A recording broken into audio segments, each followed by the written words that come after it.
40కి చేరువవుతున్నప్పుడు అందరికీ వచ్చే భావమేనా లేక తనకు మాత్రమే కలుగుతున్న భావమా అన్న అనుమానం కూడా ఉండేది. ఇంచుమించు తన వయసులో ఉండే ఇరుగు పొరుగు ఆడవాళ్లు ఎప్పుడూ నవ్వుతూ చీకు చింత లేకుండా పనిచేస్తూ ఉండడం చూసిన తర్వాత ఈ దిగులు భావన నిజమేనని తనకు మాత్రం ఎక్స్క్లూజివ్గా ఉందని అనిపించింది. నగరానికి నడిబొడ్డున ఉన్న ఒక మల్టీనేషనల్ బ్యాంక్లో ఫైనాన్షియల్ అనలిస్టిక్గా పనిచేస్తున్న చాందిని ఏసీ క్యాబిన్ అన్యమస్కంగా పనిచేస్తుంది. ఎంతగా ప్రయత్నించినా పనిపై మనసు పూర్తిగా కేంద్రీకరించలేకపోతుంది. దాదాపు 1 సంవత్సరం నుండి ఇలానే ఉంటుంది. ఈ మధ్యకాలంలో మరింత ఎక్కువైంది. ఏదో తెలియని శూన్యతతో మనసంతా నిండిపోయి పూడ్చలేని అసంతృప్తి వెంటాడుతూ రోజులు భారంగా గడుస్తున్నాయి చాందినికి. ఇంకా పని చేయాలనిపించక క్యాంటీన్కి వెళ్ళింది. క్యాంటీన్కి వెళ్తూ జీవితాన్ని ఒక బ్యాలెన్స్ షీట్గా ఊహించి అందులో అసెట్స్ ఏమిటి, లయబిలిటీస్ ఏంటి అనుకుని ఆలోచించసాగింది. భవిష్యత్ అంతా మోయలేని లయబిలిటీస్గా ఉన్నట్లు తోచింది చాందినికి. చాందినికి పెళ్ళై పుష్కరకాలం గడిచింది. భర్త విక్రమ్ కూడా చార్టెడ్ అకౌంటే ఓ క్రెడిట్ కార్డ్ కంపెనీలో ఫైనాన్షియల్ అడ్వైజర్గా పనిచేస్తున్నాడు. 2 పిల్లలు, 2 అబ్బాయిలే. పెద్దవాడు రోహన్ 6వ తరగతి, చిన్నవాడు కిరణ్ 4వ తరగతి చదువుతున్నారు. చాందిని, విక్రమ్ ఇద్దరినీ ఎప్పుడు ఎవరో తరుముతున్నట్లుగా రోజుకు 12 గంటలు ఉన్నట్లుగా ఉరుకుల పరుగుల జీవితానికి అలవాటు పడిపోయారు. ఉద్యోగాల్లో చేరిన తర్వాత విక్రమ్కి 5 ప్రమోషన్లు, చాందినికి 3 ప్రమోషన్లు వచ్చాయి. ఇద్దరికి ఆఫీసులో కష్టపడి పనిచేస్తారన్న పేరు ఉంది. చాందినికి తనలో ఉన్న దిగులు, శూన్యత, అసంతృప్తికి కారణమేంటో అంతుపట్టడం లేదు. ఫైనాన్షియల్గా ఎటువంటి సమస్యలు లేవు. ఇద్దరి నెల జీతాలు కలిపితే చేతికి అందేది 2 లక్షల పైనే. సిటీలో మంచి ఏరియాలో ఇండిపెండెంట్ ఇల్లు ఉంది. పరిచయాలన్నీ సమాజంలో ఉన్నత స్థాయిలో ఉన్న వారితోనే. అయినప్పటికీ ఇవేవి తన దిగులు భావనను తొలగించలేకపోతున్నాయి. విక్రమ్కి 2-3 సార్లు చెప్పింది. ఋతుస్రావం సమయంలో డిప్రెషన్గా అలాగే ఉంటుంది అనేసాడు తేలిగ్గా. విక్రమ్కి చెప్పుకోవడంలో అర్థం లేదనిపిస్తుంది. ఎందుకంటే విక్రమ్కి పని మీద, ప్రమోషన్పై ఉన్న శ్రద్ధ, అలాగే అందులో వచ్చే ఆర్థిక లాభాలపై ఆసక్తి తప్ప ఇంకా దేని మీద దృష్టి ఉండదు. చాందిని క్యాంటీన్లో కాఫీ తాగుతూ గతంలోకి వెళ్ళింది. చిన్నప్పటి రోజులు ఎంత హాయిగా గడిచాయో గుర్తు చేసుకుంది. పుట్టి పెరిగింది కుగ్రామంలోనైనా చదువు కోసం దగ్గరలో పట్టణానికి స్నేహితురాళ్లతో కలిసి సైకిళ్లపై వెళ్లేది. చదివింది ప్రభుత్వ కాలేజీలో అయినా డిగ్రీలో స్వయం కృషితో 80% పైగా మార్కులు సాధించింది. అకౌంటెన్సీలో తనకున్న ప్రజ్ఞను గమనించి నాన్న తనకు తలకమించిందైనా చార్టెడ్ అకౌంటెన్సీ కోర్సు చేయడానికి మద్రాసు పంపించాడు. 3 ఏళ్లలోనే చార్టెడ్ అకౌంటెన్సీని పూర్తి చేసింది. విక్రమ్ ఇదే కోర్సు పూర్తి చేయడానికి 6 ఏళ్లు తంటాలు పడాల్సి వచ్చింది. ఒక్క చదువులోనే కాదు, ఆటపాటల్లో, అల్లరి చేసే విషయంలో కూడా ముందు వరుసలో ఉండేది. మామిడికాయలు, చింతకాయలు దొంగతనంగా కొట్టుకు తినడం, చెరువుల్లో ఇంట్లో వాళ్ళకి తెలియకుండా ఈత కొట్టడం, పాటల పోటీల్లోనే కాదు ఆటపాటల్లో కూడా అబ్బాయిలతో పోటీపడి గెలవడం, తొక్కుడు బిళ్ళ లాంటి ఆటలే కాదు క్రికెట్, షటిల్ లాంటి ఆధునికమైన ఆటలు కూడా ఆడడం, పొలం పనిని దగ్గరుండి అజమాయిషీ చేసే నాన్నకి క్యారేజీ తీసుకెళ్లడం, అమ్మకి వంట పనిలోనే కాదు ధాన్యాలు, పప్పులు దంచడంలో సహాయం చేయడం, పండగలు పబ్బాలలో స్నేహితురాలతో కలిసి సినిమాకెళ్లడం, ఇలా ఏ పని చేసినా సంతోషంగా ఉండేది. చేసే ప్రతి పనిని మనసు పెట్టి చేయడంతో ఎటువంటి అలసట ఉండేది కాదు. ఏ పని చేసిన శక్తియుక్తులు ద్విగుణీకృతం అయ్యేవి. అమ్మా నాన్నలకి ఒక్కరితే సంతానమైన వాళ్ళెప్పుడు కొడుకు పుట్టలేదని బాధపడలేదు. అమ్మ నాన్న ఇచ్చిన స్వేచ్ఛని ఎప్పుడు దుర్వినియోగం చేయలేదు. ఇప్పుడు తన కాళ్ళ మీద నిలబడి సంపాదిస్తున్న స్వేచ్ఛ లేదు. చిన్న చిన్న సంతోషాలు తీర్చుకోవడానికి సమయం ఉండడం లేదు. సమయం ఉన్న విక్రమ్ లాంటి జడ పదార్థం ఉంటే మనసుకు ఎటువంటి స్పందన రాదు. క్యాంటీన్ కాఫీ తాగడం పూర్తయిన ఆలోచనలు మాత్రం ఆగలేదు. చదువు పూర్తవడం, వెంటనే ఉద్యోగం రావడం, ఉద్యోగం వచ్చిన 6 నెలలకే పెళ్లి అవ్వడం జరిగింది. విక్రమ్ చాందినిది ఒకటే చదువైనా అభిరుచులు అస్సలు కలవలేదు. డాక్టర్ని పెళ్లి చేసుకోవాలన్నట్టు, చార్టెడ్ అకౌంట్ని పెళ్లి చేసుకోవాలన్న తీరుగా చాందిని పెళ్లి జరిగిపోయింది. పిల్లలు పుట్టిన కొంతకాలం వరకు ఏ సమస్య ఉన్నట్లుగా అనిపించలేదు. పిల్లలు వాళ్ళ పనులు వాళ్ళు చేసుకోవడం మొదలుపెట్టి స్కూల్కి వెళ్లడం మొదలుపెట్టిన తర్వాత తనకంటూ కాస్త సమయం దొరికేది. ఆ ఖాళీ సమయాల్లో తనలోకి చూసుకుంటే అంతా శూన్యంలా అనిపించేది. ఏదో తెలియని దిగులు, ఒంటరి అన్న ఫీలింగ్. 40కి చేరువవుతున్నప్పుడు ఈ భావన అందరికీ వస్తుందా లేక తనకే ప్రత్యేకమన్న అనుమానం కూడా కలిగేది. ఇంచుమించు తన వయసే ఉండే ఇరుగు పొరుగు ఆడవాళ్లు ఎప్పుడు నవ్వుతూ చీకు చింత లేకుండా పని చేసుకోవడం చూసిన తర్వాత ఈ దిగులు భావన నిజమేనని, తనకి మాత్రం ఎక్స్క్లూజివ్గా ఉందని అనిపించింది. ఈ మధ్యకాలంలో ఆరోగ్యం కూడా సరిగ్గా ఉండడం లేదు. ఆకలి తగ్గిపోయింది. డాక్టర్ని సంప్రదిస్తే రోజూ వ్యాయామం చేయాలని సూచించాడు. రేపటి నుండి వెళ్లాలనుకుంటూ ఇప్పటికీ 4 రోజులు అయిపోయాయి. విక్రమ్కి ఎటువంటి వాటిలో ఆసక్తి ఉండదు. తనే ఎలాగైనా పూనుకోవాలి పట్టుదలగా మనసులో అనుకుంది చాందిని. ఉదయాన్నే పార్కుకు వచ్చి నడుస్తుంటే చాందినికి ఎంతో హాయిగా అనిపించింది. ఇన్నాళ్ళు ఎంతో మిస్ అయ్యానన్న భావన కలిగింది. పిల్లల్ని కూడా తనతో తీసుకురావాలని గట్టి నిర్ణయం తీసుకుంది.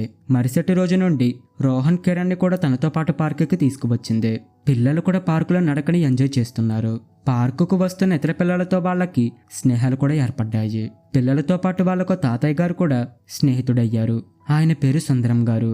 రోహన్ కిరణ్ మధ్య వచ్చే చిన్న చిన్న గొడవల్ని ఆయనే పరిష్కరిస్తారు. వాళ్ళకి కథలు, వింతలు, విశేషాలు చెప్తూ వారికి మరింత సన్నిహితమయ్యారు సుందరం గారు. సుందరం గారి పిల్లలు విదేశాల్లో స్థిరపడ్డారు. ఆయన భార్య ఇక్కడ హైదరాబాద్లో ఉంటున్నారు. ఆయన భార్యకి కీళ్లవాతం ఉండడం వలన ఆయన ఒక్కడే పార్కుకి వస్తారు. ఒకరోజు పార్కులో రోహన్ కిరణ్ మధ్య చిన్నగా మొదలైన గొడవ పెద్దదైపోయింది. ఇద్దరిని చాందిని సముదాయించలేకపోవడం చూసిన సుందరం గారు పిల్లలిద్దరిని దగ్గర తీసుకుని రాజీ చెప్పాడు. రాజీ చేయడమే కాదు, జీవితం గురించి వారికి అర్థమయ్యేలా చెప్పడానికి ప్రయత్నించారు. పార్కు ఉన్న చెట్లను చూపిస్తూ అవి ఎప్పుడైనా దెబ్బలాడుకున్నాయా అని అడిగారు. రోహన్ కిరణ్ నోళ్లు వెళ్ళబెట్టారు. చెట్టుపైనున్న పక్షుల్ని చూపించి అవి ఎప్పుడైనా మీలా కొట్టుకున్నాయా అని అడిగారు పిల్లల కళ్ళల్లోకి సూటిగా చూస్తూ. ఈ ప్రశ్నకి సమాధానం రాలేదు కిరణ్ రోహన్ దగ్గర నుండి. మనిషి మెదడుకి ఉన్న ప్రత్యేకత ఆలోచించడం. సృష్టిలో ఏ జీవికి లేని ప్రత్యేకత మనకి ఉంది. ఉన్నతంగా ఆలోచించండి. చిన్న చిన్న విషయాలకు ప్రాధాన్యం ఇవ్వకండి. ఊపిరితిత్తుల నుండి గాలి పీల్చి వదలండి. మీకెంత సంతోషంగా ఉంటుందో గాలి పీల్చుతున్నప్పుడు, వదులుతున్నప్పుడు. లయబద్ధకంగా కొట్టుకునే గుండె సంగీతాన్ని వినండి. ఆకాశాన్ని చూస్తూ నడవండి. మనసు రెక్కలు కట్టుకుని ఎలా ఎగరాలని తప్పించిపోతుందో తెలుస్తుంది అప్పుడు. మంచి సంగీతం వినండి. మంచి పుస్తకాలు చదవండి. మీకు నచ్చిన ఆటలు ఆడండి. చిన్ని చిన్ని మొక్కలు నాటి అవి ఎలా పెరుగుతాయో ఆసక్తిగా గమనించండి. సూర్యోదయాన్ని ఆస్వాదించండి. సూర్యాస్తమం తర్వాత చీకటి తన ప్రాబల్యాన్ని ఎలా పెంచుకుంటుందో చూడండి. వర్షాన్ని చూడండి. వర్షంలో చిందులేసి ఆనందించండి. చలి వేసినప్పుడు జేబులో చేతులు పెట్టుకుని నడుస్తుంటే కలిగే నులివెచ్చని ధనాన్ని ఆస్వాదించండి. జీవితంలో ప్రతి నిమిషము అమూల్యమైనది. ఒక్క క్షణం పోయినా మళ్ళీ వెనక్కి తీసుకురాలేం. మీరు ఈ చిన్న వయసు నుండి కృషి చేస్తే మీరు అనుకున్న రంగంలో ఎవరెస్ట్ శిఖరాల్ని సునాయాసంగా అధిరోహించగలరు అని పిల్లలిద్దరి వైపు ఆసక్తిగా చూశారు సుందరం గారు. జ్ఞానోదయమైన జూనియర్ గౌతమ్ బుద్ధంలా కనిపించారు రోహన్ కిరణ్ చాందినికి. సుందరం మాటలు రోహన్ కిరణ్ మీదే కాదు, చాందినీలో కూడా ఎంతో మార్పుని తెచ్చాయి. సుందరం ఎంత చక్కగా చెప్పారు.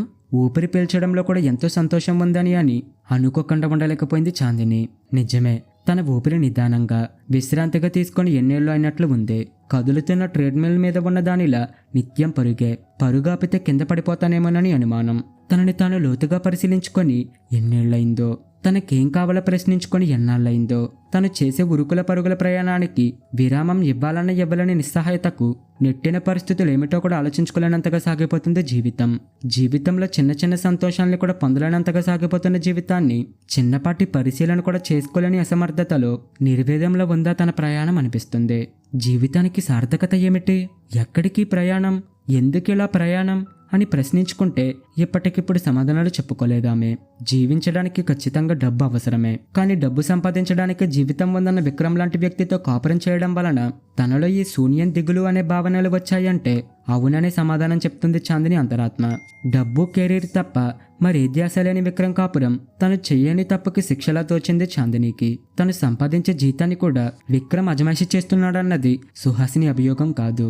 అందుకు ప్రతిఫలంగా కాసింత ప్రేమాప్యాయతలనైనా ఇవ్వలేకపోతున్నాడనే. విక్రమ్ ఒక డబ్బు సంపాదించే యంత్రంలా మారిపోయి తోటి మనుషులను కూడా డబ్బు సంపాదించే యంత్రాలుగా, డబ్బు సంపాదించడంలో మోటివేట్ చేసే యంత్రాలుగా గణించడం వలన సమస్య మరింత జటిలమవుతుంది అనిపిస్తుంది చాందినికి. దీనంతటి పర్యావసనం తన జీవితం ప్రేమరాహిత్యంలో కొట్టుకుపోవడం. చాందినికి ఆఫీస్కి వెళ్ళిందన్న మాటే గాని సుందరం మాటలే మాటిమాటికి గుర్తుకొస్తున్నాయి. కూర్చున్న గదిలో ఏసీ ఉన్నా ఏదో అసౌకర్యంగా అనిపించింది. ఈ ఏసీ రూమ్ ఎన్నిటినో మిస్ చేస్తుంది అనిపించింది. ఈ ఏసీ చల్లదనంలో హాయి ఉండదు, సంతోషం ఉండదు. ఇది ఒక రకమైన ధృతరాష్ట్రుడి కౌగిల్లా ఉంటుంది. ఎప్పుడు సహజత్వానికి దగ్గరగా వెళ్ళనివ్వని కౌగిలి. నిజానికి గుండె నిండా లయబద్ధకంగా ఊపిరి కూడా తీసుకునేందుకు అవకాశం ఇవ్వని కౌగిలి. కానీ ఈ భావన ఎప్పుడు విక్రమ్లో చూడలేదు. 40 ఏళ్లకే షుగర్, హై బీపీ వచ్చిన ఆయనకు ఆందోళనే ఉండదు. రొటీన్గా డాక్టర్ ఇచ్చిన మందుల్ని మింగడం, ఆఫీస్ పని గురించి ఆలోచించడం, మెడికల్ బిల్ క్లెయిమ్ చేయడంలో మాత్రం ఎంతో శ్రద్ధ కనబరుస్తాడు. ఆయనకి స్నేహితుల అవసరం లేదు, పనే ఆయనకు స్నేహితుడు. మానసికంగా తామిద్దరు ఇప్పటి వరకు ఏ రోజు ఒక్కలా ఆలోచించలేదు. శరీరాలు కూడా చాలా సంవత్సరాలు బట్టి వికర్షించుకోవడం అలవాటు చేసుకున్నాయి. స్విచ్ వేయగానే యంత్రం వెంటనే స్పందిస్తుంది. కానీ తామిద్దరి బంధం దేనికి స్పందించని ఒక సూపర్ జడ పదార్థంలా తయారైంది. కనీసం ఈ వ్యధంతా చెప్పుకోవడానికి ప్రాణ స్నేహితులు కూడా లేరు. పిల్లలకి చెబుదామనుకుంటే వారికి ఇదంతా అర్థం కాని వయసు. తల్లిదండ్రులకు చెప్దామంటే వాళ్ళు తాను ఎంతో సంతోషంగా ఉన్నానన్న అవాస్తవంలో ఉన్నారు. ఆ అవాస్తవాన్ని బదులుకొట్టి తల్లిదండ్రుల్ని బాధపెట్టాలని తనకి లేదు. ధృతరాష్ట్రుడి కౌగిల్లాంటి ఆ ఏసీ గదిలో ఇకపై ఉండాలనిపించలేదు. టేబుల్ మీద ఉన్న కాగితాలన్నిటిని అక్కడే వదిలేసి లిఫ్టులో గ్రౌండ్ ఫ్లోర్కి చేరుకుంది. కారు కూడా తీయకుండా నడవడం ప్రారంభించింది. రోజు మార్నింగ్ వాక్ చేసే పార్కుకు వెళ్లి ఓ సిమెంట్ బల్ల మీద కూలబడింది. ఊపిరి భారంగా మారింది. మనసంతా దిగులు అమావాస్య చీకటిలా ఆవరించింది. విపరీతంగా చెమటలు పూస్తున్నాయి. ఏంటమ్మా చాందిని, ఒంటరిగా పార్క్కి వచ్చావు? అది ఇంత మధ్యాహ్నం వేళ? ఏమైందమ్మా అంటూ ఆప్యాయంగా పలకరించారు సుందరం గారు. సుందరం గారిని చూడగానే చాందినికి మండుటండలో వెన్నెల కురిసినట్లు అనిపించింది. మనసులో భారమంతా తగ్గిపోయింది. హాయిగా ఊపిరి తీయగలిగింది. అప్పటి వరకు చెమటలు కక్కిన శరీరం వింజామరతో విసిరినట్లు చల్లబడింది. మీరేంటి సార్ ఇక్కడ ఈ సమయంలో అని ఆయన ప్రశ్నని ఆయనకే వేసింది. మా సీనియర్ సిటిజన్ మీటింగ్ జరుగుతుంటే వచ్చానమ్మా. నువ్వేంటమ్మా దిగులుగా కనిపిస్తున్నావు? ఏమైందమ్మా అడిగారు సుందరం గారు. చాందినికి తన మనసులో ఉన్నమాట చెప్పుకోవడానికి ఇదే సరైన సమయం అనిపించింది. సుందరం గారితో తన మనసు సంఘర్షిస్తున్న భావాలన్నిటినీ చెప్పేసింది. ఆయన చాందిని మాటలు విన్న తర్వాత పెద్దగా నిట్టూర్చారు. నీ మాటలు వింటుంటే మా పెద్ద కోడలు గుర్తుకు వస్తుందమ్మా. మా అబ్బాయి కోడలు ఇద్దరు డాక్టర్లే. అమెరికాలో ఫ్లోరిడా నగరంలో ఉంటారు. వాళ్ళ ఇల్లు 2 ఎకరాల్లో మైసూర్ ప్యాలెస్లా ఉంటుంది. వాళ్ళిద్దరూ ప్రపంచంలోని చూడని ప్రదేశం లేదు. వాళ్ళు పనిచేసే హాస్పిటల్ వాళ్ళు లేకపోతే పేషెంట్స్ రారు. వాళ్ళిద్దరిది ప్రేమ వివాహం. పెళ్లి చేసుకున్న తర్వాతే పెద్దవాళ్లకు చెప్పారు. కులాలు, అలవాట్లు, ఆచారాలు వేరైనా మా పెద్దవాళ్ళం జంట ఈడుజోడుగా ఉందని సంతోషంగా ఆశీర్వదించాం. పెళ్లి తర్వాత వారి అనుబంధం డబ్బు సంపాదన మీద వ్యామోహంతో బీటలు వారిందే. ఇప్పుడు వారిద్దరి వయసు సుమారుగా 42 ఏళ్లు. ఇంకా పిల్లలు లేరు. ముందు కెరీర్ కోసం, డబ్బు సంపాదన కోసం వాయిదా వేసుకున్నారు. ఇప్పుడు కావాలన్నా కుదరడం లేదు. వాళ్ళు ఎంత పెద్ద డాక్టర్లైనా వాళ్ళ ప్రయత్నాలు సఫలం కావడం లేదు. వాళ్ళు పనిచేస్తున్న హాస్పిటల్లో ఎంతమంది ప్రముఖ డాక్టర్లు పరీక్ష చేసినా వాళ్ళకి పిల్లలు ఎందుకు పుట్టడం లేదో ఎవ్వరూ చెప్పలేకపోతున్నారు. దీంతో వారిద్దరి మధ్య శూన్యం చోటు చేసుకుంది. వాళ్ళు సంపాదించిన డబ్బుతో ఏం చేసుకోవాలో వారికి అర్థం కాలేదు. అబ్బాయి ఆల్కహాలిక్గా, అమ్మాయి వర్కహాలిక్గా మారిపోయారు. మా దగ్గరికి రావడానికి వాళ్ళకి ఈగో. వాళ్ళ దగ్గరికి వెళ్ళడం నా భార్యకి ఇష్టం ఉండదు. మరోసారి పెద్దగా నిట్టూర్చారు సుందరం గారు. కాసేపు వాళ్ళిద్దరి మధ్య మౌనం రాజ్యమేలింది. సుందరం గారే మళ్ళీ మాట్లాడుతూ, కనీసం నీకు పిల్లలైనా ఉన్నారమ్మా. వాళ్ళకి దిశానిర్దేశం చేస్తూ వాళ్ళు మీలా కాకుండా చూసుకోవాలి. నువ్వు ఈ దిగుల నుండి బయటపడాలంటే నీ ఉరుకుల పరుగుల జీవితానికి విరామం ఇవ్వాలి. నీలోనే నువ్వు చూసుకోవాలి. నువ్వేంటో తెలుసుకోవాలి. విక్రమ్ జీవితంలోనే అతిపెద్ద షాక్లో ఉన్నాడు ఈరోజు. కారణం, నెలకు ₹1,00,000 జీతాన్నిచ్చే ఉద్యోగానికి తన భార్య తనకి మాట మాత్రంగానే చెప్పకుండా రాజీనామా చేయడం.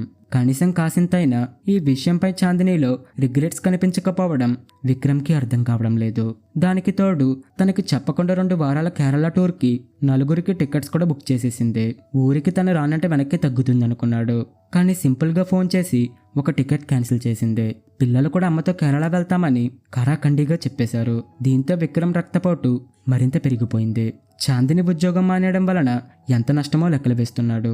ఈ విషయం మీద ఘర్షణ పడదలుచుకోలేదు విక్రమ్. చాందిని కేరళ వెళ్ళి వచ్చిన తర్వాత నెమ్మదిగా సమాధానపరిచి మళ్ళీ ఉద్యోగంలో చేరేలా చేయాలని భావించసాగాడు. ఘర్షణ పడితే మొదటికే మోసం జరుగుతుందన్నది విక్రమ్ భావన. కానీ విక్రమ్కి ఇంకా తెలీదు, చాందిని ఓ నార్న గవర్నమెంట్ ఆర్గనైజేషన్లో చాలా తక్కువ జీతానికి చేరడానికి ఒప్పందం కుదుర్చుకుందని. చాందిని కేరళ నుండి వచ్చిన తర్వాత జాయిన్ అవుతుందని. చాందిని కేరళలో అతిపెద్దదైన అదిరేపల్లి జలపాతాన్ని రెప్పవేయకుండా చూస్తుంది. పిల్లలు కేరింతలు కొడుతూ నీళ్లలో జలకళలాడుతున్నారు. చాందిని మనసు దూదిపింజలా తేలిపోతుంది. ప్రకృతి ఒడి అంటే తల్లి ఒడేనన్న సుందరగారి మాటలు గుర్తుకొచ్చాయి. తల్లి తన బిడ్డల మనసు తెలుసుకుంటుంది. వాళ్ళు బాధపడితే ఓరడిస్తుంది. వాళ్ళు సంతోషపడుతుంటే వాళ్ళ సంతోషం శాశ్వతంగా ఉండిపోవాలని ఆశీర్వదిస్తుంది. పెళ్లైన పుష్కరకాలంలో చాందినికి ఎప్పుడు ఎంత ఆనందం కలగలేదు. తనలోకి తొంగి చూసుకునే వ్యవధి చిక్కలేదు. తన్ను తాను కొత్తగా ఆవిష్కరించుకునే సువర్ణావకాశాన్ని చాందిని వదులుకోదలుచుకోలేదు. మళ్ళీ ధృతరాష్ట్రుని కౌగిల్లోకి వెళ్లే ప్రశ్న లేదని గట్టి నిర్ణయం తీసుకుంటూ అప్రయత్నంగా పిడికిలి బిగించింది. ఇది ఫ్రెండ్స్ ఈరోజు కథ. మీకు కనుక కథ నచ్చితే లైక్ చేయండి, షేర్ చేయండి. ఇలాంటి మరిన్ని కథల కోసం మా ఛానల్ని ఇప్పుడు సబ్స్క్రైబ్ చేసుకోండి. Thank you friends.